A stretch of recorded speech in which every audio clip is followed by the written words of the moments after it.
Alex Saab es un caso que ha trastornado a todos los sistemas legales de la región.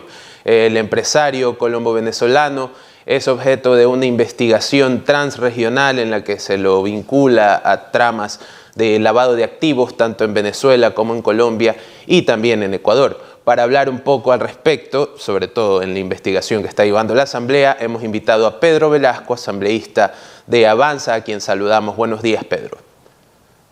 Buenos días, Johan. Un gusto compartir con ustedes la información de este caso que alarma no solamente al país, sino, como bien lo menciona, a nivel regional y del mundo. Así es. Bueno, Pedro, la verdad es que tengo varias preguntas que hacerle. Primero que nada, lo que está ocurriendo con la comisión que lo está investigando, en la que usted forma parte. El 10 de diciembre pasó algo curioso y es que los asambleístas del Partido Social Cristiano y de UNE abandonaron la sesión en la que estaban tratando el tema. Quiero saber un poco más al respecto. El caso de Alex Saab ha despertado el interés de la Comisión de Fiscalización y Control Político, toda vez que es un caso que debió haberse investigado hace mucho tiempo atrás, desde cuando se implementó el Sistema Unitario de Compensación Regional de Pagos, para saber un poco la evolución que tuvo este sistema, si fue efectivo, no resultó favorable para el país, pero pasan muchos años y tenemos nosotros que al interior de la comisión retomar este caso por las connotaciones inclusive de la justicia americana, en donde se lo reclama para que rinda cuentas por algunos tipos de delitos y dentro de ellos salta a la luz pública este caso. ¿Qué es lo que pasó? Nosotros hemos venido ya trabajando por más de 30 días en esta investigación con comparecencias, con pruebas, con evidencias, documentos, y el día viernes teníamos ya que abocar conocimiento del informe definitivo, votar por el informe, pero ahí tuvimos algunos inconvenientes. Se había solicitado que se postergue el conocimiento del informe para el día de ayer, se pedía una ampliación, sin embargo, de que nosotros ya teníamos en nuestros correos personales los documentos para leerlos, revisarlos. Esto generó un poco de inconformidad y de malestar al interior de la comisión que pudo ser solventado. El día de ayer nos reunimos nuevamente al interior de la comisión y se procedió a conocer el informe. Pidieron los colegas asambleístas de la bancada de UNES que también se lea el informe de minoría, se procedió a leer las conclusiones y recomendaciones, y en la votación se obtuvo la aprobación del informe de mayoría, es decir, 5 votos, y como usted bien lo resalta, el voto del bloque de UNES más el voto de la colega asambleísta María Soledad Díaz, Social Cristiana, se fue en contra. Bueno, habiendo resumido muy bien lo que ha ocurrido, quiero entender un poco la trama de Sucre, ¿no? Que es esta operación por la cual Alex Saab hizo transacciones aquí en Ecuador.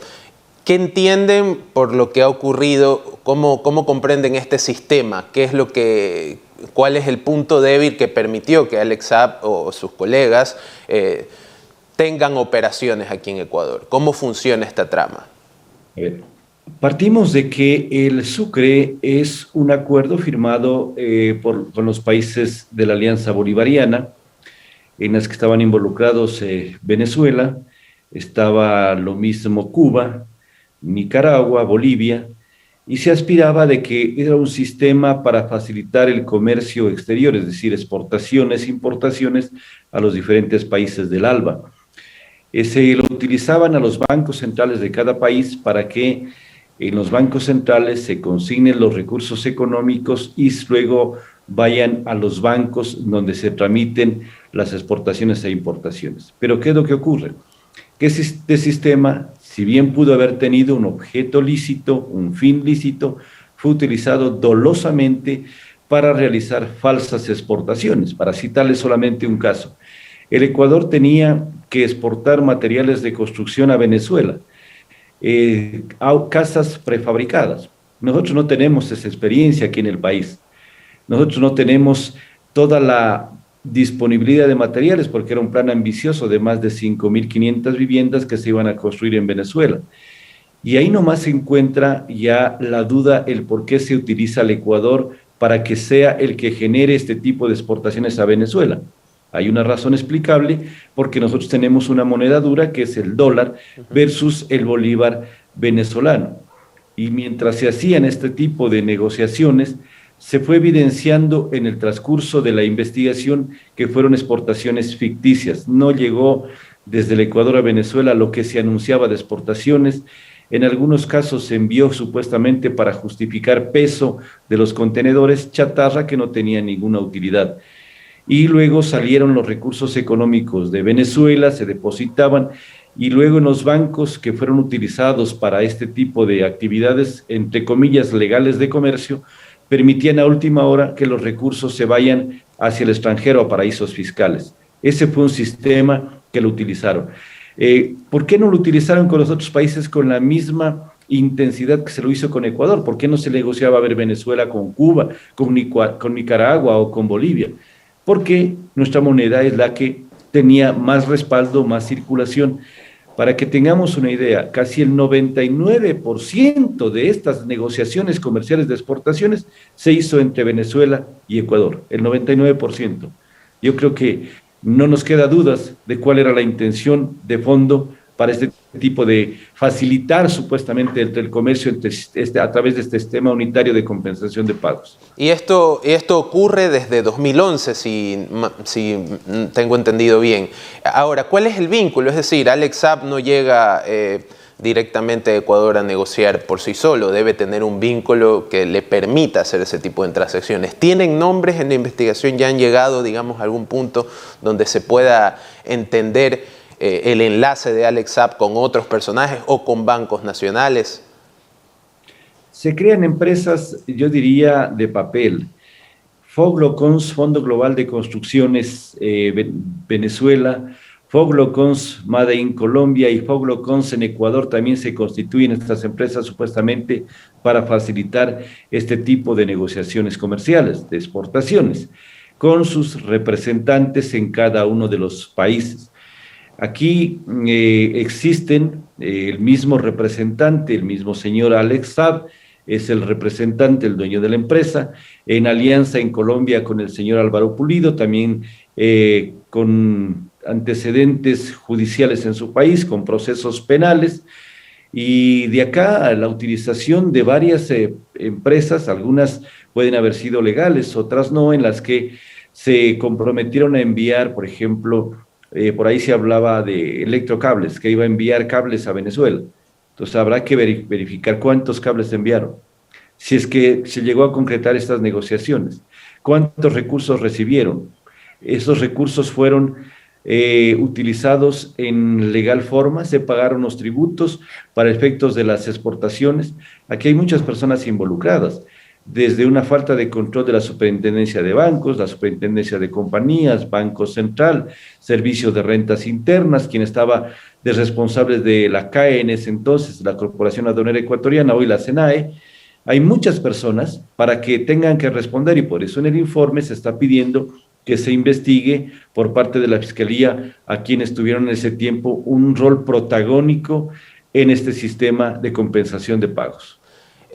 Bueno, Alex Saab es el principal testaferro de Nicolás Maduro, es información que se ha colocado en todos los portales del mundo, lo que lleva, por supuesto, a hacer un vínculo con el gobierno del expresidente Correa. Quiero saber si han encontrado ya un vínculo entre Alex Saab y miembros de aquel gobierno en su investigación. Bueno, la investigación nuestra entrega muchos insumos para que sea la Fiscalía, con la competencia exclusiva que tiene de un proceso de investigación, de determinar quiénes son los que participaron, en qué participaron, cómo se beneficiaron, qué recibieron. Hay evidencias inclusive de documentos, de cheques. Hay una evidencia muy contundente de que estaban en un tiempo cerca de 56 millones de dólares congelados en una cuenta por orden judicial y luego fueron inmediatamente levantada esa prohibición de retención de los fondos y fue entregada. Entonces hay muchas evidencias de las cuales puede anclarse directamente la Fiscalía y puede encontrar fácilmente los responsables. Le corresponde directamente, pero nosotros lo que hemos hecho es entregar la información más amplia, indicando cómo se hicieron las negociaciones, desde cuándo y hasta cuándo, porque es un sistema que, aunque no lo queramos entender hasta ahora, sigue funcionando, pero no se lo utiliza para nada. Desde a los 2014 llegó el pico más alto, de ahí no ha funcionado para nada. ¿Y para qué se mantiene un sistema que no funciona? Claro. Ustedes han remitido ya el informe con las recomendaciones y tengo entendido que lo han enviado ya a la Fiscalía de Estados Unidos e igual a más países. ¿Qué esperan de esta investigación? ¿Van a hacer una investigación conjunta con estos otros países? Me imagino que ese es el objetivo. El día de hoy se entrega el informe con las conclusiones y recomendaciones que fue aprobado el día de ayer en la tarde, casi en la noche, a la Fiscalía de aquí de Ecuador, y ya le corresponde a la Fiscalía empezar todas las acciones que tiene que hacerlo, y posteriormente en los próximos días se va a entregar este informe a la justicia americana, a la Fiscalía de Estados Unidos. Es importante y que no les llame la atención, porque ahí el argumento que se está escudriñando es de que, ¿y cómo así hoy estamos proporcionando información a Estados Unidos? Esos temas de cooperación internacional son los que más fluyen, son los que más aparte, permiten. Alex Saab está bajo custodia estadounidense, ¿no? Está bajo custodia y está siendo procesado penalmente allá en los Estados Unidos. Y adicionalmente, no nos olvidemos que hay cooperación internacional. ¿Cómo fue que se fue destapando este caso de corrupción tremenda a nivel de los países de Sudamérica y de Odebrecht?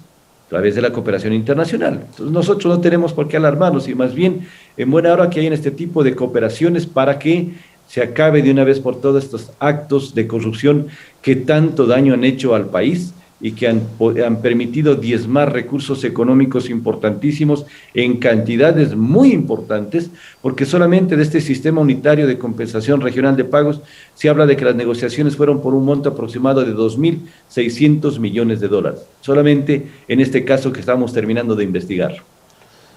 Quedamos pendientes de la investigación y a su avance, esperamos que llegue a buen puerto. Le agradecemos por su tiempo, Pedro. A usted, Johan, muy gentil por la entrevista, un abrazo y que continuemos una buena semana. Muchas gracias. Ese fue Pedro Velasco, asambleísta por Avanza, miembro de la comisión que investiga el caso Alex Saab y sus vínculos aquí en Ecuador.